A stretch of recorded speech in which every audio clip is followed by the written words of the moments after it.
자, 좀 기억이 났었으면 좋겠습니다. 자, 우리가 지수부등식을 풀 때 지금 A가 1은 아니다. 그치? 첫 번째, 만약에 얘가 1보다 크면 이건 증가함수죠. 그럼 그때는 만약에 이 부등식을 풀라고 하면 fx가 gx보다 크다를 풀면 되는 거죠. 증가함수 쪽에서는요, 지수가 크면 함수값도 더 크거든요. 그래서 이것을 풀어달라 이 뜻인 거고요. 만약에 이 밑이 통일되어 있는 상태에서 이렇게 세팅이 되면은 이거는 감소함수죠. 감소기 때문에 이때는 이 부등식의 해가 뭐가 되는 거죠? 아, 얘가 더 크면 되는 거죠. 이 정도는 좀 기억이 나셨으면 좋겠습니다. 그래서 이거 조금 귀찮을 수 있지만 어쩔 수 없어요. 케이스 분류를 좀 해주셔야 돼요.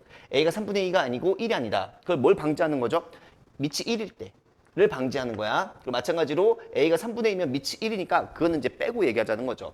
자, 양의 실수 A에 대해서 세 집합의 해집합을 좀 구해보라는 뜻이야. 한번 해볼게요. 차근차근 한번 해볼게요. 근데 지금은 밑이 1보다 큰지 1보다 작은지를 몰라. 이게 증가인지 감소인지 모르기 때문에 조금 귀찮지만 어쩔 수 없이 뭐한다? 케이스 분류를 좀 해주셔야 될 것 같아요. 그래서 만약에 A가 1보다 크다라고 하면 이 친구도 증가함수가 되는 거고 이 친구가 증가함수가 되는 거거든요.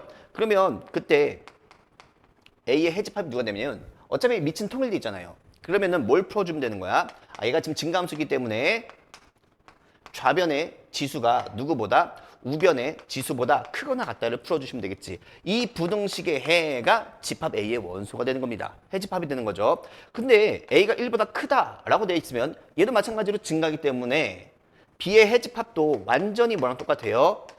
A의 해집합이랑 똑같게 돼요.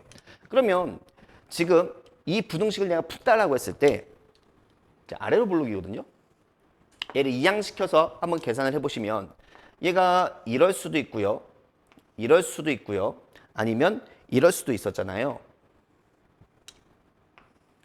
자, 만약에 요 그림이었으면은 뭐가 되는 거죠? 해가 모든 실수죠. 이거는 모든 실수. 만약에 두 번째 그림이었어도 모든 실수예요. 세 번째 그림이었으면은 근이 뭐가 되는 거지? 알파보다 작거나 같고 베타보다 크거나 같은 거지. 근데 이렇게 돼버리면 A집합이랑 B집합이 아예 똑같아져 버리기 때문에 C 있죠, C. C는 지금 보니까 A랑 B의 교집합을 뜻하는 거거든. 근데 만약에 이 케이스라면은 A랑 B가 지금 똑같기 때문에 A 교집합 B를 한 C도 A 똑같으면 C도 다 똑같아져 버려요. 그러니까 무슨 조건에 모순이 생기는 거죠? 집합 C가 유한집합이라는 거에 모순이 생겨요. 이거 해가 무수히 많잖아. 탈락. 이것도 해가 무수히 많잖아. 탈락. 이것도 해가 무수히 많죠. 안 된다고. 이 C는요, 뭐가 돼버려요? 그치. 무한집합이 되기 때문에 안 되는 겁니다. 자, 그럼 이제 답이 어디서 나오냐면 3분의 2보다 크고 1보다 작을 때, 요때 나오긴 하거든요. 근데 우선 요걸 먼저 좀 해볼게요. A가 만약에 3분의 2보다 작다라고 하면은 그때는 얘도 0과 1 사이니까 감소.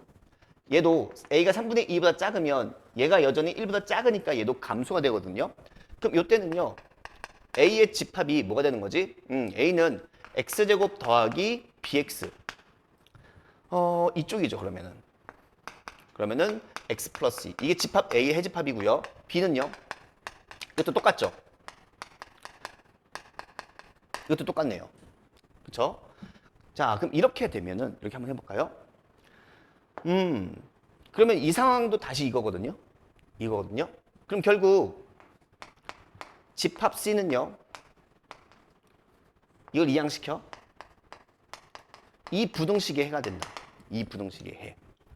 그러면 또 마찬가지로 내가 이 부등식의 해를 찾고 싶어. 근데 얘는 아래로 블록이니까 이거 아니면 이거 아니면 이거거든요.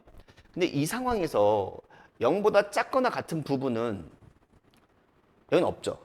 여기 너무 많아, 너무 많아. 아까처럼 만약에 얘가 이 그림이라면 이 부등식의 해는 알파부터 베타까지니까 마찬가지로 이 유한집합이라는 거에 모순이 생겨. 그래서 이 그림은 되면 안 돼요. 근데 이 그림이면 해가 없는 거죠. 만약에 얘가 이렇게 생겼으면 0보다 작거나 같은 부분이 없잖아. 그럼 얘는 이제 뭐가 되는 거죠? 공집합이 돼. 그럼 C는 공집합이니까 마찬가지로 유한집합이라는 건 또 모순이 생긴다고. 그럼 결국 될 수 있는 거는 요거 하나거든요. 가능성은. 근데 얘가 이렇게 되란 뜻이고 그럼 해가 하나 딱 있다는 뜻인데 그 해는 누구였으면 좋겠대? 1이었으면 좋겠대. 1이 있었으면 좋겠대. 그러면은 얘가 이제 뭐가 되는 뜻이야? 아, 이게 1이라는 거는 얘가 x-1의 제곱이니까 x제곱 마이너스 2x 플러스 1이어야 된다 이 뜻이거든요. 근데 벌써 이미 기본적으로 이 상수항은 마이너스이기 때문에 얘는 이 그래프가 또 될 수는 없는 상황인 거예요. 그러니까 이건 안 된다는 거지. 그러니까 여기 케이스에서도 지금 안 돼. 여기 케이스에서도 지금 안 됩니다. 그치? 왜냐면 이렇게 돼버리면 얘는 공집합이 돼버려. 만족하는 게 없는 거죠. 그럼 또 안 돼요. 그래서 나올 수 있는 답은 어디밖에 없다? 두 번째 상황입니다. 두 번째 상황. 그럼 이 케이스라고 하면은 얘는 감소, 얘는 증가지. 그럼 집합 A는 어떤 걸 해를 가지는 거지? x제곱 더하기 bx가 x 플러스 2보다 작거나 같다. 이게 지금 집합 A고요. 그럼 집합 B는요. 증가 함수이기 때문에 요 부등식의 해야. 그럼 C는요. 얘랑 얘를 동시에 만족하는 걸 찾아야 되기 때문에 얘랑 동시에 만족하는 거는 얘네가 같을 때밖에 없는 거지. 그래서 집합 C는요. 얘네가 같을 때의 해고. 그럼 보신 것처럼 지금 몇 차 방정식이 되는 거죠? 2차 방정식의 해가 되는 건데 그 중에 하나가 누구였으면 좋겠다는 거야? 1이었으면 좋겠다는 거지. 그러면 1을 넣었을 때 성립해야 되는 거니까 1 플러스 b 마이너스 1 빼기 2는 0이 됩니다. 그래서 b 값이 얼마 나오게 되죠? b 값은 2로 결정이 돼요. b 값은 2로 결정이 됩니다. 그러면 이제 A의 범위를 알아버렸어요. A의 범위가 어떻게 된다고? 여기 사이에 있었으면 좋겠대. 그럼 우리의 P는요. A보단 작았으면 좋겠대. A보다 작아? 그러면 P는 뭐보다?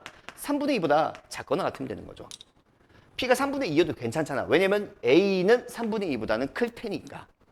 그래서 P의 범위는 얘를 통해서 이제 알아낼 수 있고 이 중에서 이 P의 최대값을 찾으라고 되어 있으니까 그 M은 뭐가 되는 거죠? 3분의 2가 되는 거죠. P의 최대값. 다음 이제 마지막 집합 C 모든 원소의 곱을 물어봤다. 그러면 집합 C는요 이 방정식의 해인데 뭐 구할 수도 있겠지만 어차피 곱은 얼마야? 곱은 마이너스 2가 되겠죠. 그래서 C는 얼마가 된다? 마이너스 2가 된다는 것을 알 수 있을 겁니다. 그래서 지금 내가 MBC를 다 구했어요. 그럼 MBC를 다 구해봤더니 얘는 다 곱하면 지금 마이너스 3분의 8이죠. 얘가 지금 마이너스 3분의 8이고 3을 곱했으니까 마이너스 8. 마이너스 8의 절대값이니까 내가 찾는 답이 8이구나 라고 대답할 수 있을 것 같아요. 그러니까 하나하나 어쩔 수 없이 좀 다 체크를 좀 해주셔야 되거든요. 근데 이제 좀 문제만 잘 해석이 됐으면은 엄청 어렵다까지는 아니니까 차근차근 해보면서 얘는 왜 되고 얘는 왜 안 되는지 좀 잘 이유를 체크하면서 해봤으면 좋겠어요. 얘는 왜 안 된다고? A가 1보다 커져 버리면 이런 관계식이 되면서 집합 C가 뭐가 되었었다고? 무한집합이 되지. 그래서 얘는 안 되는 거고. 아까 요 케이스에서는요. 요 케이스에서는 이건 이제 해가 없어서 공집합이 되니까 안 되는 거고. 그렇지? 공집합이면 안 돼. 공집합이면 공집합도 유한집합이긴 하지만 1은 있어야 되거든. 공집합이면 안 되거든. 그래서 안 되는 거고. 얘는요. 만약에 이 그림이 얘가 됐었으면은 이것도 마찬가지로 유한집합이 아니라 무한집합이 되니까 안 되는 거지. 그래서 가능성 있는 게 딱 이거 하나밖에 없었었는데 얘는요. 1을 가지려면 이렇게 생겨야 되는데 얘는 아까 말한 것처럼 얘가 될 수가 없었죠. 왜냐면 상수항이 맞아 떨어지질 않아요. 만족하는 게 없어요. 그래서 이 케이스도 아니다. 그래서 여기밖에 될 수 있는 게 없구나.